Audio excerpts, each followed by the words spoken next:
two flocks of hens. If you've got an established flock already at your home, and then you're bringing in some new ones. I'm going to share my experience of mixing like mini flocks of hens in your garden so it can go smoothly and well. I'm Beth from Garden City Chickens, a blog and YouTube channel about free-ranging chickens in my small garden. This year in 2020, our flock has reduced down to 2, and 2 might seem a really small number for some of you who might keep a lot of hens. In my garden, with the size of my coop and the size of my rear garden space that they free range in, I don't think, keep more than 6 hens at any one time. So this year in 2020, we brought in 3 more chicks, and I'll talk to you about how we mixed them.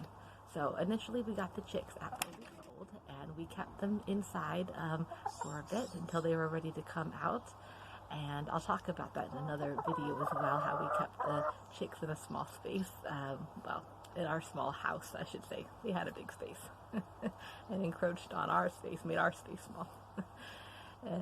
So when the chicks became pullets, we brought them out into the coop, and we had divided the coop up. So our coop can divide up in a couple different ways. We have like a small area on the bottom that they can have where they get their own food or water, or on the other side they get some roosting bars, so some more vertical space.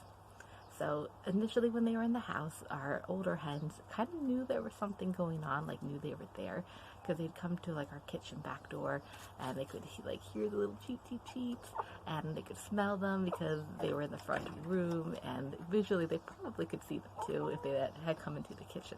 So that was like the first introduction.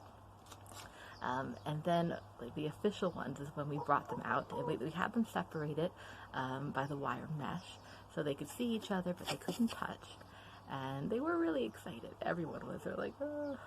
And then we got to that time where we're like, okay, let's put them all out in the garden together, lots of space. So I think important when you're introducing them physically to each other is that they've got lots of space to get away from each other.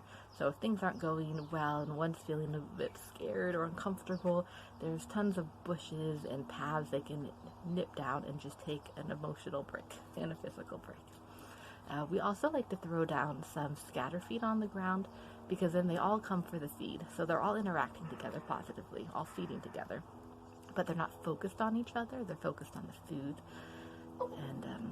And that makes also for, I think, positive introductions. But then as the food dwindles down, they start competing, and the pecking order comes back into play again. So we got our chicks in June of 2020, and it's now end of September. And through all that process, I would say only in the past week have all of the hens together all the time hanging out, where before my black rock was more open to hanging out with the new 3 hens, the 3 new warrens, while my bantam was, up until this week, was just not having it. So I hope that helps you give an idea of what you can do with your hens. Thank you for watching, and we'll see you another time. Bye.